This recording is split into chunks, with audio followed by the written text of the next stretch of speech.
Escuchas sectorfm.com Master Mix.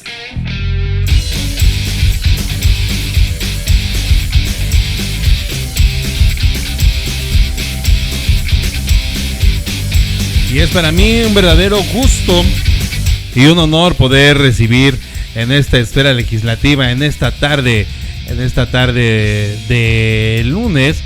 Me es muy grato recibir a la maestra en Innovación Social y Economía Solidaria, la maestra Marta Patricia Carrillo Núñez. Maestra, ¿cómo te va? Buena tarde, bienvenida a sectorfm.com. Hola Gerardo, buenas tardes, qué gusto escucharte y un saludo al auditorio. Muchas gracias, maestra Marta Patricia, bienvenida, buena tarde. Y tengo también en la línea telefónica al maestro en periodismo político, Ernesto Texcucano Hernández. Maestro, ¿cómo te va? Muy buena tarde, bienvenido a sectorfm.com. Hola, estimado Gerardo, muy bien, muchas gracias. Un saludo para ti y para todos los auditores. Amigos, bueno, pues este año que está por concluir, empezamos esta aventura de análisis, de noticias y primeramente, antes de entrar en los temas, agradecerles públicamente a los dos, a Ernesto, a Marta, a Ernesto, por decidir que es una buena idea hacer este espacio, por decidir que es una buena idea colaborar y brindar un poco de su gran talento, del gran talento que estos dos académicos tienen con todos nosotros. Muchísimas gracias a los dos por compartir esfera legislativa desde el 8 de mayo de este año. El 8 de mayo de este año 2023 comenzamos esta esfera legislativa, esta idea de llevarle a la gente un poco más de información, de análisis, contada de una manera pues muy coloquial, muy rica, muy sabrosa, y se ha convertido en una charla pues sabrosa, de esas charlas que se disfruta, ¿no?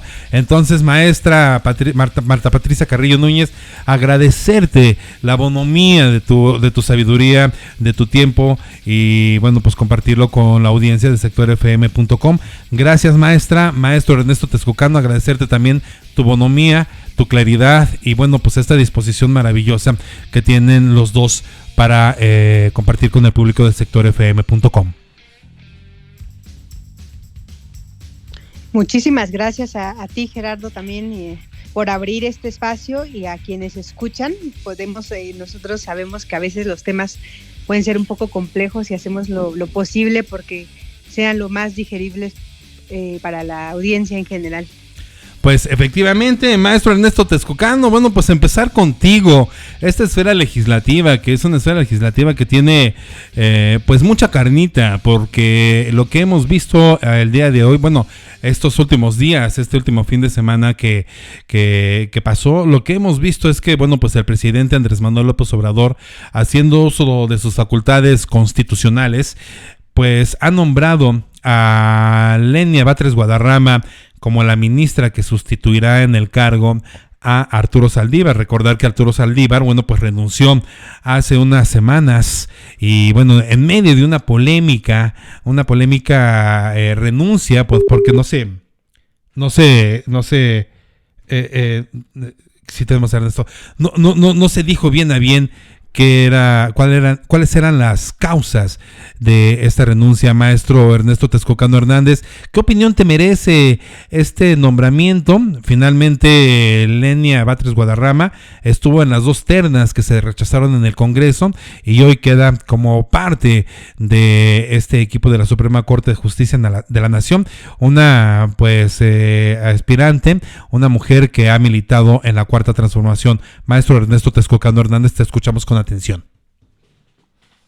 Y estimado Gerardo, a mí me gustaría, antes de iniciar con el tema de la última esfera legislativa del año, agradecerles a los dos por este espacio, agradecerte en especial Maestro Ernesto, te estamos perdiendo. Te perdemos, maestro, te perdemos. Ahí, perdón? Te estábamos perdiendo, maestro Ernesto. Bueno.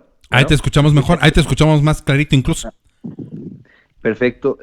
Sí, te decía que te quería agradecer en especial por abrir este espacio de difusión de ideas, de análisis, de debate, tratamos en la manera de lo posible de que estos temas que son del legislativo, que suelen ser muy importantes para la población, pues sean de una manera más fácil de entender y de atender. Inclusive pues somos sinceros, a nosotros que ya llevamos algunos años en esto nos cuesta a veces trabajo.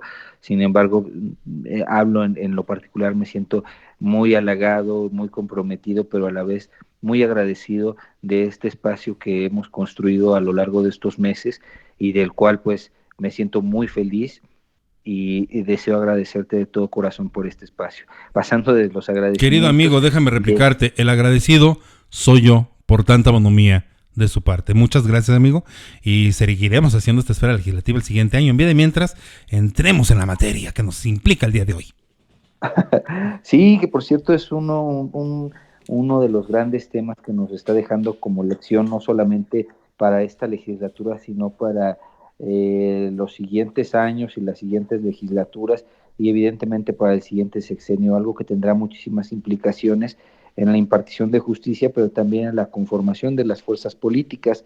Ya habría que hacer un recordatorio de por qué se está nombrando a una nueva ministra en un cargo en el que se suponía ya a este presidente no le tocaría nombrar a ministros, porque el diseño arquitectónico de la reforma de 1994 tendía a que el presidente, el Ejecutivo Federal, le tocara nombrar a cierta cantidad de ministros o ministras, y esto generaría un equilibrio al interior de este poder, y sobre todo de la Suprema Corte de Justicia. Sin embargo, hay que recordar que el presidente, el presidente y un grupo bastante numeroso de personas estuvieron al tanto y empujaron una renuncia de un ministro para ocupar ese cargo. Bien, eso es importante señalarlo, ¿verdad? Y también no perder de vista que esta nueva renuncia de un ministro que no se esperaba que ocurriera, es más que en el diseño de la Suprema Corte de Justicia no está diseñada para que estén renunciando por cualquier tema o cualquier situación política que ocurriera. Basta señalar que el exministro Arturo Saldívar, pues de plano ya dejó las formas a un lado y se sumó a la campaña de la ahora precandidata Claudia Sheinbaum y dejó vaco un puesto.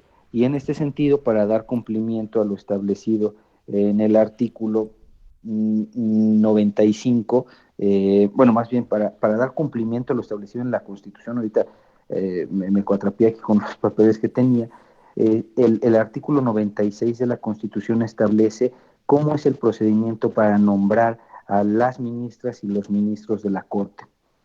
Y siendo así, es el presidente de la República somete una terna a la consideración del Senado. Esta primera terna fue rechazada, como bien lo recordaremos, y después vuelve a nombrar otra terna que tampoco reúne la mayoría calificada para nombrar a la ministra o el ministro. En este caso iba a ser una ministra porque ya había mandado ternas nada más de mujeres, y no se alcanza la mayoría calificada. En consecuencia, el mismo artículo 96 de la Constitución, en su segundo párrafo, establece con toda claridad que la designación la haría el presidente de la República en caso de no alcanzar esa mayoría calificada o ese acuerdo en el Senado. Y este es un artículo, es curioso que es un artículo de la Constitución que solamente ha sufrido dos reformas, en 1928 y la reforma de 1994, que establece pues una nueva corte, ya lo habíamos comentado con antelación, y en ese sentido, pues y dando cumplimiento a este artículo, el presidente nombra a la nueva ministra de la Corte.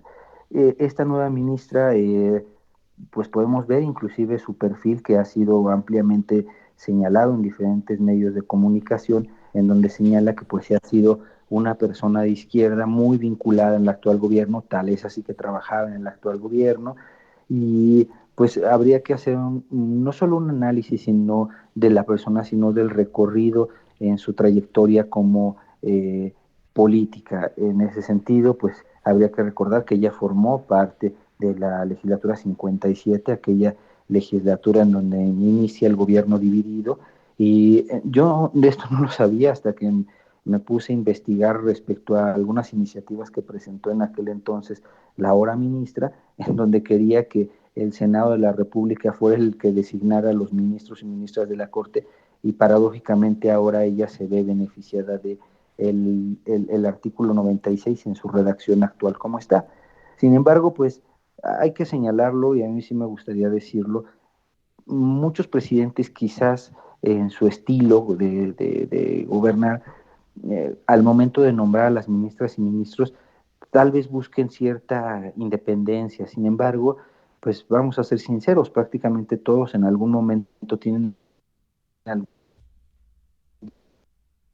o con la mayoría de legisladoras o legisladores. Y en este caso el presidente, y eso es, no sé si una virtud o habría que solamente señalarlo, el presidente jamás niega sus amistades, tal es así que siempre estuvo diciendo las virtudes que él consideraba que tenía la actual ministra, y en ese sentido pues le toca a él designarla, él decide que es esta persona, y pues ya tenemos ahora sí otra vez la Suprema Corte con las 11 ministras y ministros que le corresponden. Sí es una situación atípica, nunca se había dado porque nunca se había llegado al momento en el que, después de la reforma del 94, en el que el presidente fuera el que nombrara a la ministra o ministro, pero la situación política llegó a ese grado. Ahora, esta redacción que se quedó no estaba diseñada para que no encontraran un acuerdo en el Senado, sino más bien para que llegaran al acuerdo, y en caso de que el Ejecutivo se negara a realizar el nombramiento, pues ya hubiera algún dispositivo jurídico con el cual se pudiera solventar la situación. Sin embargo, aquí fue diferente. Yo me quedaría primero con la situación de que pues todos los ministros y ministras en algún momento, al igual que lo que comentábamos en la esfera legislativa pasada del Tribunal Electoral, pues de alguna manera tienen algún vínculo político o con alguna persona en algún tipo. Esto en muchas ocasiones parece no ser tan visible. Sin embargo, en esta ocasión, el presidente de la República, en ese estilo de gobernar que tiene, que le caracterizó ya durante todo su mandato, pues definitivamente no negó la cercanía, sino al contrario, resaltó sus virtudes en varias mañaneras, y definitivamente dice que era una persona completamente del perfil que se requería para ocupar ese lugar. Hemos visto un nombramiento presidencial, maestra Marta Patricia, histórico. Dos veces, ya lo recordamos aquí hace momentos, lo enfatizó el maestro Ernesto Texcucano, 2 veces propuestas por parte del presidente Andrés Manuel, 2 veces rechazadas estas propuestas. Estamos ante un hecho histórico en la era moderna de la política mexicana. Hace algunos ayeres, en este recuento de lo que se ha dado a partir de este nombramiento, maestra Marta Patricia Carrillo Núñez, se está retomando una declaración de por ahí del año 2000, hace 23 años, de Lenia Batres, cuando era diputada del PRD e impulsó una propuesta de reforma constitucional para evitar justamente que el Ejecutivo Federal tuviera la última palabra en la designación de un ministro de la Suprema Corte de Justicia de la Nación. Hoy la señalada es ella, y le hace eco la declaración del año 2000 a Lenia Batres, cuando enfatizaba esto, y esto era lo que defendía en aquel año Lenia Batres Guadarrama, hoy ministra designada por el presidente Andrés Manuel López Obrador. En aquel momento luchaba justamente contra lo que hoy está viviendo ella. Hubiera sido propio en este orden de ideas, antes vamos a ser un poco suspicaces, querida maestra, hubiera sido un poco congruente en este orden de ideas haber rechazado el nombramiento por parte de Andrés Manuel López Obrador, y preguntarte si tenemos con claridad la información de que si se puede o no que alguien rechace este nombramiento en la Suprema Corte de Justicia de la Nación, maestra Marta Patricia Carrillo Núñez. Sí, pues mira, justamente hemos hablado en anteriores esferas legislativas de la importancia de los contrapesos. Lamentablemente, Lenia Batres llega muy cuestionada en cuanto a su independencia. Su desempeño como parte del equipo jurídico en la presidencia de la República, pues digamos, no es tan conocido porque tuvo un cargo menor, pero habrá que ver si esa independencia se mantiene. Lamentablemente, en la percepción, por lo menos, y en su historial, no necesariamente pues creemos que pueda tener esta independencia, pero puede ser, y espero que así sea, que nos equivoquemos, porque el Poder Judicial necesita a gente que sea especialista, técnica y que sea un árbitro imparcial para que ante cualquier decisión tomada tanto por el Ejecutivo como por el Poder Legislativo pueda discernirse de manera correcta si es que hay una falta, una violación o se va más allá del marco jurídico vigente. Y eso es lo que estaríamos esperando. Ahora bien, lamentablemente también el Ejecutivo Federal ha generado un ambiente de polémica y de encontronazos, es decir, en la narrativa cotidiana lo que vemos que el presidente ha generado es un nosotros, o sea, si estás conmigo y no me cuestionas, entonces estás conmigo y ustedes son todos aquellos que cuestionen lo que yo hago, sin importar si tienen razón o no. Esta polarización lo que ha generado es que por lo menos en la percepción de la ciudadanía se entienda como que todos aquellos que están de acuerdo que no están de acuerdo con alguna decisión del presidente se vuelven sus enemigos. Y entonces hay un como una especie de intentar mermar a esas instituciones porque se cree que el contrapeso es un enemigo y eso es pues digamos, una postura que no es lo ideal en una democracia, porque justo en una democracia lo que necesitamos son estos contrapesos que permitan que no haya abusos de ninguno de los otros poderes. Sin embargo, efectivamente, como lo mencionaba Ernesto, este mecanismo que constitucionalmente está previsto de que el presidente pudiera nombrar a esa persona, pues se ha ido modificando a lo largo de la historia. Si nosotros vemos cuando se crearon los nombramientos en la Suprema Corte, históricamente no estaba contemplada la participación del Ejecutivo, justo porque se hablaba de que había que mantener la imparcialidad e independencia de ese poder. Pero cuando el Partido Revolucionario Institucional se viene y tiene la hegemonía del Estado, entonces dicen, pues es lo mismo, o sea, es lo mismo que el Senado los nombre, pero bueno, vamos a hacer una especie, yo diría un poco de simulación de el Ejecutivo propone, el Senado ratifica, pero vamos a ponerle un último candado, porque si en algún momento el Senado dijera, no, pues me bloqueara, bueno, sigo teniendo la última palabra. Entonces, estos diseños que efectivamente están hechos para no llegar al escenario tercero, pero que el escenario tercero está complicado, son cuestiones que deben de revisarse hoy en día. Todos los nombramientos cuando se hace un proceso de designación, son perfectibles estos procesos. Sin embargo, como la realidad se va modificando, pues también hay que pensar en eso, porque hay escenarios que a lo mejor no se contemplaban, ¿no? No habíamos llegado a este hecho de que se nombrara directamente por el Ejecutivo a un ministro, y pues lo que esperemos es que sí se nombre con imparcialidad. Seguramente al interior de la Corte hay también miembros de la Corte que se han mantenido, ni siquiera es que estén en contra del presidente, que se han mantenido como fieles a esto de ser los guardianes del marco constitucional y han actuado conforme a derecho, ¿no? Porque todos los documentos que ellos hacen y las resoluciones que se emiten en la Corte tienen un documento que va argumentando por qué, por ejemplo, echar abajo el plan B, por qué es importante los nombramientos del INAI. Hay una razón de fondo. Entonces, ¿qué esperaríamos ahora que Lenia Batres llega a la Suprema Corte de Justicia? Que respete esa figura profesional e imparcial que se requiere, pero eso no lo vamos a saber hasta que empiece a procesar los asuntos que le sean turnados. Ahorita podemos hablar de muchas especulaciones y decir, no, pues va a ser servir al presidente, pero hemos visto de casos de ministros que aunque fueron nombrados por el Ejecutivo, no necesariamente le son fieles como a las ideas del Ejecutivo, porque más bien le están siendo fieles a su carrera, a su vocación de ser ministros. Esperemos que sea el caso de Lenia, pero hasta que no tengamos el primer asunto que le toque resolver, veremos si se mantiene imparcial.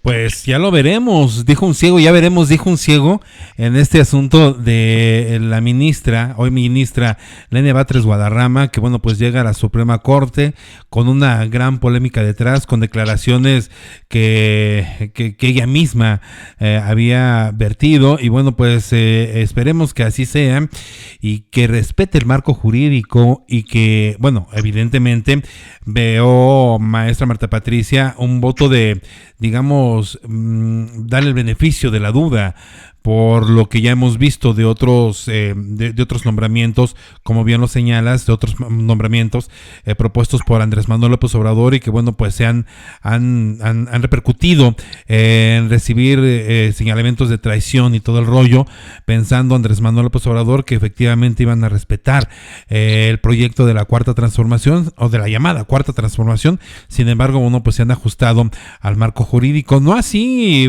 personajes como Yasmín Esquivel, que lejos de respetar todo el marco jurídico, bueno, pues en el tema de su tesis, de su posible tesis posiblemente plagiada, bueno, pues está haciendo todo lo posible para atar de manos y pies y amordazar a la Universidad Nacional Autónoma de México, maestra.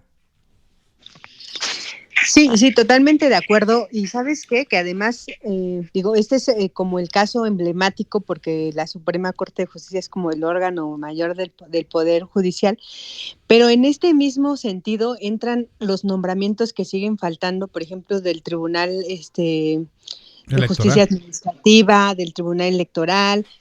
Todos pugnaríamos porque fueran perfiles más técnicos que políticos, pero hasta que no los veamos en su actuación, pues vamos a ver si es cierto. Pasó lo mismo, por ejemplo, otro de los temas pendientes son los nombramientos de los titulares de los órganos internos de control de los organismos autónomos, específicamente el INE y COFESE. ¿Qué pasa, por ejemplo, aquí? Ese es otro ejemplo. El que era el titular del órgano, ¿qué es un órgano interno de control? En primer lugar, bueno, los órganos internos de control son las unidades administrativas dentro de las dependencias que se encargan de prevenir, detectar y sancionar actos de corrupción. Por lo tanto, juegan un papel fundamental. ¿Qué está pasando con el del INE? Bueno, en el INE había una persona que se llama Jesús Zamora, y él había estado fungiendo como titular del órgano interno de control en el Instituto Nacional Electoral, pero tuvo varios enfrentamientos con los consejeros de cuando él entró en 2019-2020. Y nadie dice que no pueda hacer su trabajo, pero ¿qué pasa? Si buscamos en el historial de esta persona, lo que vemos es que justamente era militante de Morena también. Y entonces, ¿qué pasa? Ahora que gana Delfina Gómez en el Estado de México, lo nombra como su consejero jurídico, y aunque es un nombramiento constitucional, lo que hace es renunciar, pero no solo hasta ahí diríamos, está bien, pero ¿qué hace? El mismo día que manda su carta de renuncia al Congreso a la Cámara de Diputados, ese mismo día corre a la titular de Asuntos Jurídicos y pone a alguien cercano a él que también es militante de Morena. Y entonces ahora el actual titular también es alguien que es cercano a Morena y se llama Luis Osvaldo Peralta. Es cercano a Morena y al grupo Texcoco. ¿Qué tendría que haber pasado en la Cámara de Diputados en cuanto renunció Jesús Zamora? Pues que se abriera un nuevo procedimiento para buscar un perfil adecuado que ocupara este órgano interno de control. Sin embargo, también en la Cámara de Diputados lo que pasó es que no se llegó al acuerdo requerido para emitir la convocatoria. Esa convocatoria la emite la Junta de Coordinación Política. Y entonces no se emite, y en la percepción afuera lo que dicen es no, porque prefieren que se quede Luis Osvaldo Peralta dentro del INE porque es un aliado de Morena y entonces cualquier inconveniente que haya en las elecciones puede quedarse como pues como una válvula de presión para los consejeros, incluso tomando en cuenta que hay consejeros que ya son también como afines a Morena, también incluyendo a la presidenta Tadei, ¿no? Maestro Ernesto Texcucano Hernández, ¿tú le das el beneficio de la duda a Lenia Batres Guadarrama en esta nueva encomienda que le otorga el presidente Andrés Manuel López Obrador como ministra de la Suprema Corte de Justicia de la Nación en sustitución del ministro Arturo Saldívar? Y te pregunto eso y nada más recuérdanos, mi queridísimo Ernesto Texcucano, ¿sabes yo no sé y lo he buscado, no lo he encontrado, la razón por la cual renunció Arturo Saldívar? La razón, en realidad, cuando estuvo en el Senado de la República, que es uno de los pasos para aceptar la renuncia, nunca quedó clara. O sea, realmente nunca quedó clara, pero lo importante de esa renuncia es que en realidad pues vino a, pues, a hacer funcionar un dispositivo jurídico que, si bien es cierto estaba establecido en la Constitución, no estaba diseñado para que un ministro de buenas a primeras renunciara por alguna causa que pudiera ser grave, que nunca se justificó como grave en este caso en particular, y al momento de que el Senado de la República lo discutió, pues nunca hubo posibilidades de que se pudiera comprobar que había hecho alguna situación grave que pudiera ameritar la renuncia. Sin embargo, hasta pues donde se puede ver, la renuncia tiene que obedece a intereses políticos, pero sobre todo a no perder el lugar que no le correspondía a este presidente nombrar a un nuevo ministro o un ministro. Es decir, buscaron de cierta forma que a la renuncia del ministro se pudiera ocupar ese lugar por otros 15 años. Es decir, ya la correlación como se estaba establecido en el diseño de la reforma de 1994 ya no iba a poder operar de la misma forma, porque ya un presidente estaría ya nombrando más de los ministros o ministras que le correspondía. En ese sentido, pues vamos a empezar a ver que va a haber un grupo de ministros o ministras que puede decantarse en un sentido o en otro. Ahora bien, nosotros tuvimos una esfera legislativa en donde hablamos sobre la designación de ministras o ministros por voto popular. Al parecer, esta nueva ministra tiene la idea de impulsar esta propuesta al interior de la Corte, situación que, como lo mencionamos en esa esfera legislativa, no solo sería riesgosa, sino haría una Corte, pues vaya, elegida por la mayoría que ostenta el poder, porque en realidad eso es lo que ocurriría. Estaríamos en presencia de un tribunal pues muy a modo, ¿no? Y es algo que se ha tratado de rescatar de estas instituciones, que mantengan el equilibrio de poderes y que no se decanten de un lugar a otro. Hace tiempo les mencionaba que para mí la democracia en nuestro país es muy frágil, ¿no? Tan frágil que un presidente, por muy popular que sea, parece que la está estirando la liga donde más se puede, ¿no? Dejando casi no autónomos, llevando a los ministros y ministras a asuntos que probablemente no se preveía que fuera a ocurrir. En fin, vamos a ver cómo dicen, aquí en el legislativo se utiliza mucho esa frase, ¿no? Por sus votos se conocerán. Vamos a ver cómo son los votos, cómo se comporta ya en el órgano, en la Corte, y qué es lo que ocurre. Sin embargo, pues lo que podemos ver es que ya existe una clara tendencia hacia favorecer ciertos, pues un cierto perfil, ¿no? O ciertos grupos políticos que estarían ahí.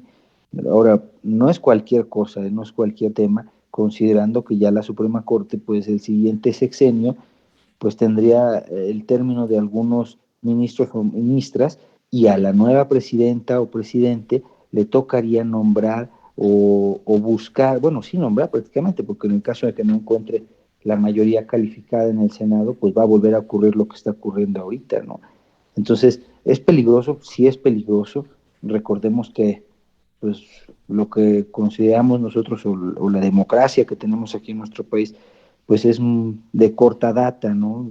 A partir de el año 2000, el 97, y si nos recorremos hacia 1977 con la gran reforma, pues tenemos ahí un recorrido pues no muy, no muy decoroso, ¿no? Sin embargo, pues a mí me parece, sí riesgoso, vamos a ver qué es lo que ocurre, y es necesario mencionar que esta parte de nombrar a las ministras o ministros por el voto popular, eh, parecería que es la tendencia que llevaría a esta nueva ministra, pues hasta inclusive ya estaba a favor de que así fuera, ¿no? Entonces, no sé, yo lo que sí puedo observar, inclusive me llamó la atención esa parte, cuando ella fue diputada, que propuso una iniciativa para que el Senado fuera el único que nombrara a los ministros y ministras, y ahora ella se ve favorecida por la redacción que estaba desde 1994, es decir, es un poco paradójico eso, ¿no? Sin embargo, pues ya están las situaciones así. Vamos a ver, igual ya llegando al cargo, quizás pues vea o tenga una visión distinta, con una óptica diferente a la que puede ver antes de llegar a ser ministra, ¿no? Y es un cargo muy importante, 15 años, la toma de decisiones es muy fuerte, hay dentro del mismo, de la Suprema Corte, pues muchos beneficios que también tienen, en fin, a mí me parece que va a ser muy interesante, pero no deja de ser preocupante. Maestro Ernesto Texcocano Hernández, esta aventura llamada esfera legislativa la comenzamos el pasado 8 de mayo con el tema de las aprobaciones Fast Track en el Congreso. Te has de acordar muy bien de que veníamos de esta aprobación Fast Track, y otro de los temas que platicamos justamente el lunes 15 de mayo, maestro Ernesto Texcocano, fue el revés del plan B de Andrés Manuel en la Suprema Corte de Justicia de la Nación. Y mira que nos viene como anillo al dedo la revisión y acordarnos de aquel 15 de mayo aquí en Esfera Legislativa, puesto que hoy estamos en el tema que estamos, que es Lenia Batres, nombrada por el presidente Andrés Manuel. Y bueno, lo que hemos visto es la amenaza o la propuesta, como lo quieran ver, de Andrés Manuel de un plan C, que él está segurísimo que con los nombramientos, con el nombramiento de Lenia Batres Guadarrama, pues seguramente, me imagino, ha de pensar el presidente que pues ya tiene amarrado el plan C, ¿no? Te has de recordar de aquel revés del plan B de Andrés Manuel, donde bueno, pues Andrés Manuel iracundo señalaba entonces a los ministros de la Suprema Corte y los tildaba de todo lo que podría tildarlos con los argumentos que Andrés Manuel pudiera tener. Amigo mío, Ernesto Texcocano Hernández, ¿cómo ves el plan C con este asunto de Lenia Batres? ¿Crees que proceda? ¿Crees que tendrá una aliada? Y bueno, pues recordar un poquito este plan B, el revés del plan B de Andrés Manuel López Obrador por parte de la Suprema Corte de Justicia de la Nación. Ernesto. Sí, es un tema muy estudiado. Fíjate que en la especialidad que estoy haciendo, bueno, más bien que ya incluí las materias, vimos el caso del plan B, y ya ves que lo tocamos también aquí en Esfera Legislativa, y es un caso muy importante porque sienta un precedente que no se había visto a lo largo de la historia del Poder Legislativo, y la relación que guarda con el Poder Judicial, y en este caso la Suprema Corte de Justicia. Hay que recordar que el plan A, o sea, para llegar al plan C, hay que recordar que primero hubo un plan A, que fue una reforma constitucional, en donde prácticamente nos estaba regresando la propuesta del Ejecutivo Federal hacia mediados del siglo pasado, ¿no? Y este plan A pues fue desechado en su totalidad en la Cámara de Origen, y también hay que recordar que hubo muchísimos foros de Parlamento abierto, creo que 20 y tantos foros de Parlamento abierto a lo largo de varios meses, porque se estuvo hablando mucho del tema, de la nueva elección de diputados, que iba a desaparecer la representación proporcional, luego que la redacción decía que se iban a elegir por medio de una fórmula muy parecida a la representación proporcional, en fin, varias cosas que se tenían en ese plan A que fue desechado en su totalidad. y después se presentó el plan B en un procedimiento legislativo muy desaseado, con poco tiempo. Primero se presentaron unas iniciativas, luego se presentaron otras. El mismo día en el que se presenta se hace la urgente u obvia resolución de los asuntos. En fin, esa esfera legislativa tocamos mucho el tema, platicamos mucho del asunto, y a mí me tocó tener una materia con un profesor bastante conocedor del tema, una persona que yo le guardo un gran respeto y admiración, y él nos compartió un texto que de hecho escribió con otros especialistas en la materia respecto al plan B y esta parte de la Suprema Corte de Justicia, cómo desechó el plan B por considerar que había vicios dentro del procedimiento legislativo. Entre uno de ellos es que no tuvieron tiempo para leer las propuestas, la iniciativa, porque en un primer momento ni siquiera hubo dictamen. Y no solo eso, sino también que las comisiones no se reunieron de manera unida, es decir, hay una cuestión muy interesante en relación a cómo ve la Suprema Corte de Justicia al Poder Legislativo y en específico, en particular, al procedimiento legislativo. Y por ahí muchos especialistas dicen, y yo concuerdo con ellos, que la Suprema Corte de Justicia no conoce el Poder Legislativo ni el procedimiento legislativo, porque pues hay muchas cosas que el derecho parlamentario debe ser flexible, y que en esa flexibilidad hay muchas cosas y decisiones que se toman que no necesariamente debe ser tan riguroso como lo establece la ley orgánica, el reglamento y hasta la propia Constitución, porque es un órgano político. Entonces, ese plan B, como se desechó, las implicaciones que tuvo, la molestia que generó en el Ejecutivo Federal, pues fue de llamar la atención. Sin embargo, es un gran precedente, un gran precedente para estudiarlo y para no perder de vista. Inclusive, tal es así que ahorita el Senado de la República, cuando tiene una iniciativa que es turnada a Comisiones Unidas, se tienen que reunir prácticamente a la misma fecha, en el mismo lugar, a la misma hora, porque la Suprema Corte entendió que las Comisiones Unidas eran así, y no que podían reunirse por separado, pero que las dos tenían que aprobar el mismo proyecto de dictamen. Sin embargo, pues esto fue lo que ocurrió, y ahora el denominado Plan C, de acuerdo a lo que ha dicho el Ejecutivo Federal, tiene que ver con alcanzar la mayoría calificada en ambas cámaras, cosa que no es posible por el diseño que se tiene tanto en el Senado como en Cámara de Diputados, a menos que vuelvan a hacer esto de el trasfuga parlamentario, que era algo que ya habíamos comentado también en esta esfera legislativa, donde pues se pasan diputadas y diputados de un partido a un grupo parlamentario distinto y logran conformar una gran mayoría. En mi opinión, ese plan C será difícil alcanzar. Sin embargo, quieren hacer que ese plan C surja de las urnas, es decir, que logren alcanzar estas mayorías en la siguiente elección. Vamos a ver cómo se van presentando las cosas. Se ve muy complicado. Sin embargo, con la representación proporcional tanto en el Senado como en Cámara de Diputados, es difícil que se logre alcanzar esas mayorías como ellos pretenden lograrlo. Es muy importante considerarlo. A mí en lo particular, si a mí me preguntan, pues yo diría que sería mejor, 1000 veces mejor, tener un gobierno dividido, que no haya un ejecutivo con tantas posiciones en el Congreso, tanto en Senado como en Cámara de Diputados, porque lo que implicaría es lo que vivimos en varios años con el PRI. Pues básicamente nada más tendríamos la visión de un grupo o una clase política reducida, pero impondrían su modelo sobre las ideas de los demás. Entonces, yo no esperaría que esto no ocurriera. Sin embargo, pues hay que tenerlo muy presente. Y referente a lo del plan B, sí creo que es una de las grandes enseñanzas de este año, pues de este sexenio, de esta legislatura, y nos dejará grandes enseñanzas, inclusive pues de este programa que es, vaya, esfera legislativa.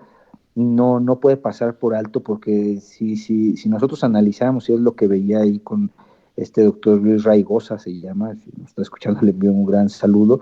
Él lo mencionaba, ¿no? Que esto no lo podemos dejar como un precedente nada más aislado, porque en realidad sienta las bases para el procedimiento legislativo, es decir, la forma en la que se hacen las leyes y la manera en la cual la Corte ve al Poder Legislativo. Vaya enseñanza, vaya tema, el plan B, este revés de el plan B, y ya iremos viendo, como bien dices, queridísimo maestro Ernesto Texcocano, iremos viendo cómo se desarrolla este escenario en el que se desarrollará el plan C. Por otra parte, maestra Marta Patricia Carrillo Núñez, eran los albores, eran los inicios de esta esfera legislativa, y ya platicábamos de lo cojo que está todavía hoy el Instituto Nacional de Transparencia, Acceso a la Información y Protección de Datos Personales. En aquel momento lo nombramos la encrucijada del INAI. A tantos meses de este mayo de 2023, maestra, cuando analizábamos lo que venía desde febrero, pues a estas alturas del partido seguimos con un INAI cojo, mocho, faltan personas importantes en su consejo, y al parecer pues no será a la brevedad cuando tengamos ya el completo del INAI. Y bueno, si le sumamos a este tema de la falta de los consejeros del INAI, si le sumamos lo que dijo la semana pasada Andrés Manuel López Obrador, que pretende desaparecer los órganos autónomos, pues vaya tema el que tenemos enfrente con el INAI y con los que faltan, pero en particular, maestra Marta Patricia Carrillo Núñez, pues de nueva cuenta la encrucijada del INAI, lo que falta por tener, que son los consejeros restantes, y la amenaza de Andrés Manuel López Obrador de desaparecer los órganos autónomos, maestra. Sí, aquí se juntan pues ambas instituciones. Recordemos que los organismos constitucionalmente autónomos no dependen de ningún poder, ni del Ejecutivo, ni del Legislativo, ni del Poder Judicial. Son instituciones que mantienen una autonomía respecto de los tres poderes y por lo tanto tienen la libertad de actuación en materias específicas. En el caso del INAI, pues el derecho a la información y la protección de los datos personales es algo que está en boga el día de hoy por el tema del auge de las nuevas tecnologías. ¿Cómo es que las empresas y que el propio gobierno protege nuestra información, y cómo es que la ciudadanía podemos acceder a la información pública de cómo se están manejando los recursos públicos? Cuando estaba el PRI en el poder había una gran opacidad porque era pues así es y no preguntes por qué, ¿no? Entonces, estos órganos constitucionalmente autónomos se crean para una materia específica, y en el caso del INAI lo que tenemos es que a partir de su creación pues tenemos más información respecto de cómo va el gasto público, cómo se hacen las compras, a quién le está comprando el gobierno, quién tiene nuestros datos personales, cómo utiliza esos datos personales. Si bien es cierto que todavía falta una actualización a ese marco jurídico porque se creó en 2016 y ahorita las tecnologías han avanzado mucho. Seguramente todos hemos experimentado esto de que de repente estamos hablando con alguien de algún gusto que tenemos o que estamos buscando, e inmediatamente después en nuestros teléfonos celulares nos están espiando, el gran hermano. Sí, aparece propaganda y publicidad sobre lo que estamos buscando. Entonces, por ejemplo, pues es todo un gran tema, es muy nuevo el tema de hasta dónde y cómo es que nosotros, usuarios de tecnología, podemos proteger la información, porque si bien es cómodo y nos ayuda a la tecnología a buscar lo que queremos, pues también es un poco una invasión a la privacidad. Este es un tema que es muy, muy nuevo y podríamos abordarlo en un programa el próximo año, porque los retos en materia de protección de datos personales son enormes, ¿no? Enormes con las nuevas tecnologías. Y no solo tiene que ver con el Estado. Entonces, este órgano, lo que garantiza el INAI, es que tengamos esa protección o que obliga a los sujetos, a los particulares y al propio Estado a proteger esa información, y también los obliga a dar la información pública.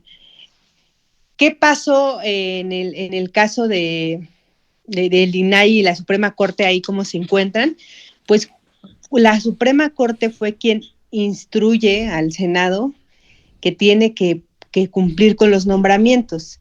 Entonces ya le hizo un llamado a, oye, estás en falta, cúmplelos, pero ¿cuál es el problema? Que hay un vacío en la ley porque aunque le dijo cúmplelos, lo que el Senado hizo fue procesar la solicitud, no llegó a acuerdos y entonces su respuesta es, ni modo, no llega a acuerdos, se acabó el periodo. Entonces, dentro del diseño legal que tenemos, lo que tendríamos que contemplar es que haya, pues si no una sanción, sí como un plazo mínimo para que se cumpla, porque entonces si no, o sea, el Poder Legislativo puede llevársela y dejar en inanición el INAI, y entonces hay dos cuestiones que está pasando. Por cuestión de nombramientos no podían sesionar y la Suprema Corte de Justicia les dijo al INAI, ¿saben qué? Sí pueden sesionar porque tienen razón, son un órgano garante de un derecho humano de toda la ciudadanía, entonces ya pueden sesionar. Entonces se destrabó, pero la Cámara de Diputados lo que empezó a hacerse fue empezar a presionar al INAI presupuestalmente. Le redujeron el presupuesto. Y entonces un organismo que es garante de estos derechos tan importantes, con un presupuesto mínimo, pues finalmente también es como orillarlo a que cumpla sus funciones parcialmente o como pueda, ¿no? Y ahí habría que revisar este diseño, porque la parte presupuestal le corresponde exclusivamente a la Cámara de Diputados y los nombramientos exclusivamente a la Cámara de Senadores.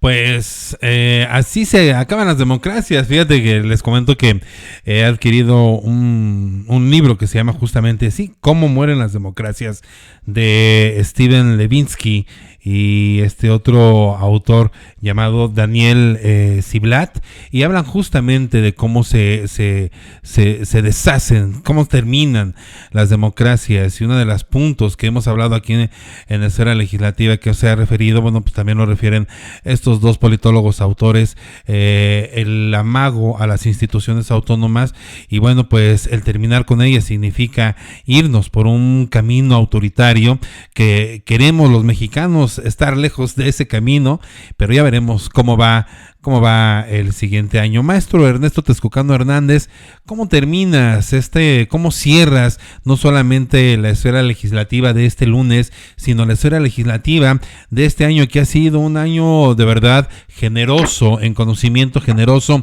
en temas y generoso en argumentos para identificar y para aterrizar los temas de importancia que ocurren en nuestro queridísimo México lindo y querido? Híjole, pues fueron muchísimos temas, a diferencia de lo que a veces se pensaría que con una mayoría en el Congreso, el Ejecutivo Federal pues no daría mucha cancha que el Poder Legislativo participara, pero no fue así. Hemos visto que el Poder Ejecutivo ha hecho pues una buena cantidad de iniciativas ha presentado, el Poder Legislativo las ha procesado, en algunas ocasiones las ha aprobado, en otras las ha desechado, y no solo eso, sino a lo largo del año de esta, pues sí, de esta legislatura, de este último año, bueno, primer periodo ordinario de sesiones del tercer año legislativo, es decir, estamos ya casi por concluir esta legislatura. Hemos visto que el Poder Legislativo ha tenido un peso específico en la política muy fuerte. Inclusive si nosotros nos pusiéramos a ver la numeralia, ha encontrado muchos acuerdos para sacar adelante una gran cantidad de dictámenes en consenso.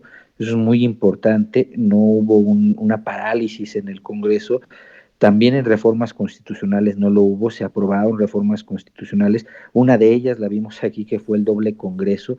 Esa, por cierto, antes de que terminara el periodo ordinario de sesiones, se le dio declaratoria de constitucional, porque ya los congresos estatales, el número de 17 congresos, más de 17 congresos ya la había aprobado, y hubo una gran cantidad de información de carácter legislativo y también política que transita por este poder. para mí me parece que hubo muchísimo trabajo en el legislativo, obviamente también en el ejecutivo, pero me parece importante resaltarlo porque, pues si bien es cierto hay una mayoría en ambas cámaras, una mayoría simple, no se alcanza la calificada, se pensaría que prácticamente solo los proyectos del ejecutivo avanzan y esto no es así, inclusive la maestra Marta Patricia Carrillo, que está en comisiones, podría decírselos con toda claridad que en realidad ha habido una gran cantidad, sí, de negociaciones al interior del Congreso que no permiten sacar algunos temas, pero ha habido muchísimos temas que sí se han legislado, muchas cosas que sean muy necesarias, otras no tan necesarias, pero ha habido un trabajo muy fuerte y muy interesante. A mí me parece que esta parte de sacar los acuerdos, las iniciativas y minutas que se llegan por acuerdo al Pleno, así muy interesante, le ha dado celeridad al procedimiento legislativo. Sin embargo, vamos a ver si para el último jalón, digamos ya el segundo periodo del tercer año legislativo que iniciaría en febrero y concluye en abril, sigue siendo la misma tendencia, aunque a mi muy particular punto de vista creo que ahora sí va a empezar a el trabajo legislativo de manera más lenta por la gran cantidad de diputadas, diputados, senadores, senadoras que van a empezar o a pedir o a solicitar licencia o van a estar muy encaminados en las elecciones. Y sin lugar a dudas, el siguiente año que nos espera, vamos a ver cómo llegamos. Primero esperamos que lleguemos bien.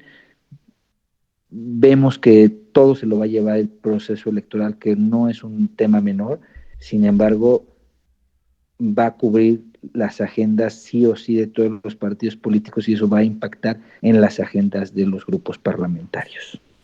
Pues ya lo veremos, estaremos analizando ya los temas a partir del 8 de enero aquí en sectorfm.com, en la esfera legislativa. Y maestra Marta Patricia Carrillo Núñez, pues fue un año con hartos temas. Estuviste en Chihuahua, sí, en Chihuahua. Tuvimos una esfera legislativa interesantísima de migración. Hablamos de los fideicomisos, hablamos de la reducción de la jornada laboral. Vaya, 2 capítulos de esfera legislativa dedicados al tema de la jornada laboral, el doble congreso, las renuncias masivas. Le dijimos adiós a Porfirio Muñoz Ledo. Hablamos de todo lo que se puede hablar en materia legislativa, maestra Marta Patricia Carrillo Núñez.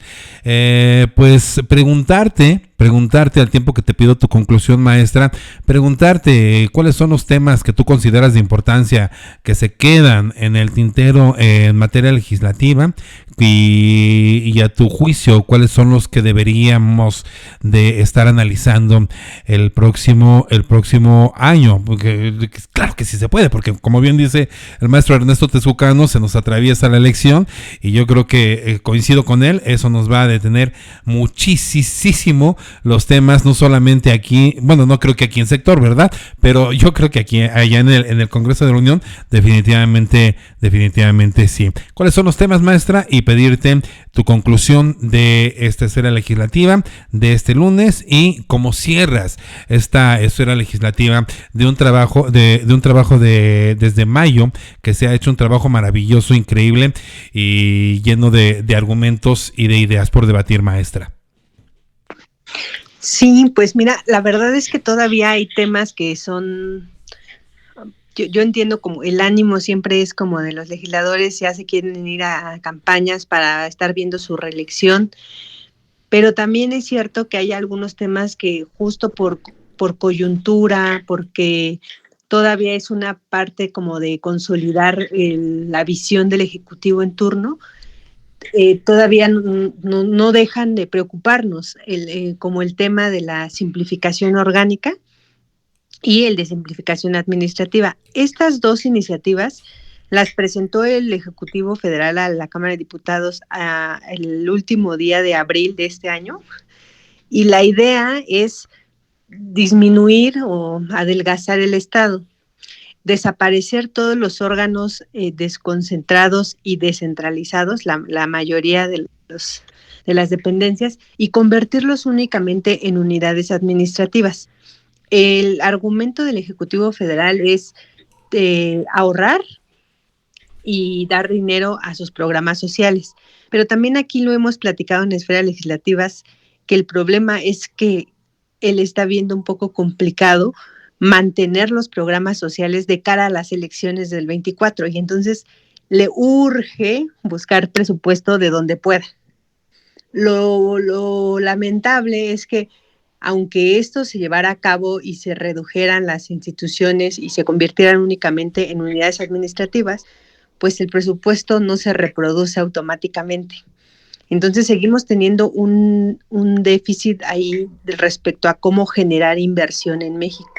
No es una tarea fácil generar inversión, pero gastar y gastar sin generar inversión es un terrible error en la administración pública en general y en la administración incluso individual de cada uno de nosotros, y eso es en lo que deberíamos estar observando. Entonces todavía estas dos iniciativas son de gran calado, y el problema, si así le podemos llamar, es que a diferencia de la desaparición de los organismos constitucionalmente autónomos que tendrían que tener una mayoría del Congreso, estas modificaciones se pueden aprobar por mayoría simple. Entonces ahí pues pareciera que hay algunos legisladores todavía en la complacencia de la visión del Ejecutivo que quieren sacar adelante estas iniciativas, pero yo creo que todavía no se ha hecho un balance correcto de cómo afectaría. Solo por poner un ejemplo, el tema de la desaparición del INAPAM, o sea, si de por sí los adultos mayores son una población vulnerable, darles la pensión está muy bien, pero no es algo que resuelva. Siempre las personas en la tercera edad, pues necesitan otros cuidados, no es como que les des el dinero y ya. Recordemos que con la desaparición de los programas de estancias infantiles, este gobierno lo que creó fue un programa y diciendo, pues le vamos a dar dinero a los abuelitos para que cuiden a los nietos. Entonces, la onda no es de desincentivar ese cuidado, pero también las personas adultas mayores necesitan cuidados, más que estar cuidando. Entonces, siempre que se haga una modificación a nivel legal, pues las implicaciones de implementación a veces no las medimos adecuadamente, ¿no? Creemos que porque vamos a ahorrar unos pesos solucionamos el problema, pero podría ser que lo empeoráramos, porque recordemos que también hay adultos mayores que no cuentan con un apoyo familiar o de trato digno incluso dentro de las familias, y un poco el INAPAM, pues eso significa para cierta población, ¿no? O sea, quien se acerca al INAPAM y recibe ayuda legal, asistencia en salud, incluso asistencia de actividades recreativas, pues lo va a dejar de hacer porque ya no va a tener a dónde acudir. Entonces, pues nada más eso, agradecer este espacio, y pues yo estoy muy contenta de que de mayo para acá hayamos tocado muchísimos temas. Espero que podamos seguir tocando más temas porque el Congreso pues parece que duerme, pero en realidad no duerme. Yo tengo la imagen de una reportera que decía, no, traen chal, es que se van a quedar. No me acuerdo cómo se llama la reportera que cubría el Congreso, y decía en una de las sesiones, decía, ella era de TV Azteca, esta reportera tan grandiosa, decía, es que ya vi a las diputadas que traen chal, ahora sí se van a quedar toda la noche. Entonces, pues sí, definitivamente no se acaba hasta que se acaba, y para que se acabe, híjole, pues no hay, sabemos a qué hora entramos, pero no a qué hora salimos, y los temas en el Congreso, maestra, pues no tienen para cuándo acabarse. Sí, muchísimas gracias por este espacio, y a la audiencia que nos ha escuchado, que nos da sugerencias, que nos pide algunos temas, pues también muchas gracias por acompañarnos todos los lunes. Pues a ustedes muchas gracias, recordarles que Esfera Legislativa y este espacio se tomará un par de semanas de vacación. Nosotros obviamente nos escucharemos mañana porque también habrá que terminar, también cerrar el ciclo con Salud Mental con Luis Carlos Martínez Reynoso, y el miércoles con Luis Eduardo Velázquez Chico, Contragolpe, y estaremos platicando de esos temas. Sin embargo, bueno, pues hoy Esfera Legislativa es la última que hacemos este año. El siguiente año me encantó este tema de la protección de datos personales. Hay una propuesta para trabajar en conjunto con el Info CDMX y ya esperemos que el siguiente año ya tengamos ese proyecto aterrizado. Así que hablar de datos personales aquí va a ser de verdad sensacional y cosa de todo el año 2024. En vía de mientras, maestra Marta Patricia Carrillo Núñez, agradecerte la bonomía y tu generosidad, de tu conocimiento, de tu argumento, de tu diatriba, de este conocimiento que viertes lunes a lunes aquí en sectorfm.com. Maestro Ernesto Texcocano Hernández, agradecerte de igual forma todo esta esfera legislativa, todo este análisis y estos argumentos que se vierten aquí. Muchísimas gracias a los dos y bueno, pues abrazarlos, decirles feliz Navidad. ¿Ya hicieron su cartita de Santa Claus o qué onda? Ya saben que algo porque nos hemos portado bien. Se han portado súper bien, maestros. No tienes ninguna queja, no hay ninguna mancha en el historial. Sí, esperemos que eso lo vean, ¿no? Definitivamente, amigos dos, pues muchas gracias, los abrazo, feliz Navidad y ya estaremos comentando el siguiente año, feliz año nuevo, obviamente nos hablaremos previo a estas fechas importantes y pues darles las gracias siempre por estar aquí en sectorfm.com y por hacer con este servidor Esfera Legislativa. Gracias a los dos y que pasen buena noche. Igualmente. Muchísimas gracias a los dos, un abrazo y que se la pasen muy bien, muchas gracias. Es la vanguardia en House Music. Es sectorfm.com.